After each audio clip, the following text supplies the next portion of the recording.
So, David, you have been on both sides from academic to practice, and you are working as a consultant to many companies to implement the AI strategy. So, from theory to practice, what is a step-by-step guide to AI implementation? Of course, a book can be written about it, but if you were to, put it in less than 3 minutes or 4 minutes, what it would it be, and what would it Right. entail?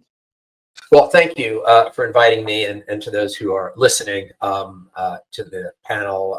It's a very august group, lot of brain power up here, and I think that is one of the problems, is that we all see the future very clearly, but not everybody sees the future that clearly. As a matter of fact, most people who are going to be responsible for the implementation um, don't necessarily fully understand the potential, and don't really have faith, and don't really have trust in the technology. And so these are not new thoughts. These are like the oldest thoughts known to man, which is that, it's all, things don't happen except at the speed of trust. Stephen Covey Jr. wrote a great book about that. If you haven't read it, you should. It's about establishing your credibility and your credentials, your purpose and your integrity, and aligning yourself with the group that you want to adopt the new technology. And anytime you want anybody to do anything, you want to make any progress, it's always about people, process, and technology. The technology part we have. Gen AI is amazing. I go to Amazon.com. And I no longer have to scroll through 15,000 reviews because Gen AI has put up the summary of them. Most people think this. Same thing on TripAdvisor.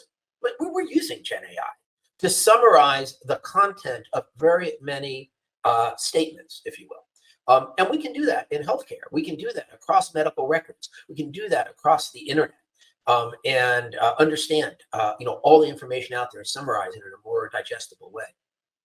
But to get people to use it, you have to start with an understanding, especially of the healthcare providers, that cynicism rules the day.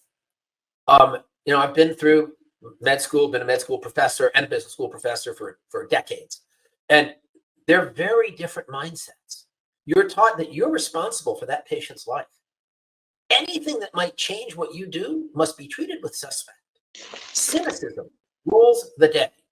And especially in terms of technology, the experience with the electronic health record has poisoned people in terms of believing that technology will be the answer to their work ills. Now, that is really the crux of going from theory to practice. You must overcome that hesitancy and that lack of cooperation. And so, at least at UC Davis, I realized this because, well, you can do some back office things around coding and robotic process automation aided by AI, pre-authorizations, all these things. People have to want to do them on the other side of the exchange, but you can do all of that. So that's easy. The part where you get into the care issues, you must start with something that convinces the clinicians that AI is their friend and not their enemy, because they were already sold that bill of goods with epic concern. So what do? So AI scribe, Gen AI, to remove the computer interface between the patient and the clinician is job number one. We have turned our most expensive laborers in the world, physicians and nurses, into secretaries. They spend half their time in front of computer screens, typing stuff out and clicking away. We could eliminate all of that. We could double their efficiency and their productivity. We could, by an infinite, expand their joy in coming to work if we could get rid of that one onerous task which has come to dominate the clinical sphere. So to get from theory to practice, I believe that AI scribes are the way to go. We have, it's amazing. Normally I ask for volunteers across, we're a very large organization, about 5 billion, 5.5 billion a year. I have just under 2,000 healthcare, either physicians or advanced practice providers, 4,000 nurses. It's hard to get through to them. But when I went and I said, I need areas, I need clinics who are going to volunteer to use AI to generate notes. and an overwhelming number of volunteers. That never happens. So understanding that, when I asked people to like volunteer to test out the sepsis protocols and all this other stuff, there was a lot of pushback. But nobody is going to push back against something that is in the patient's best interest, in the patient experience best interest, in the physician's best interest, in the clinician's best interest, in the administrator's best interest. Everybody wins. So Gen AI is actually the answer. And if you just have the physician check over the issue of the note that's generated, trust becomes less of an issue. So people is number one. The process, well described. You know, Kotter's 8 steps of change. You need the right guiding coalition. You need to create a sense of urgency. You need to demonstrate some clear benefit and early wins. And you need to cement that and disseminate that through the organization. Well described, right? You don't need me to do that. But process is important too. You can't short circuit it. You can't just say, this is a great technology, you do that. That doesn't work. You really need a formally structured process for each part of the AI. And in terms of the technology, because I know I'm running out of time, the technology part, we know there are 1,000 great point solutions, but that is not the technology that health systems need. They need a plug and play module. They need, oh, I can't really see the iPhone there. Okay.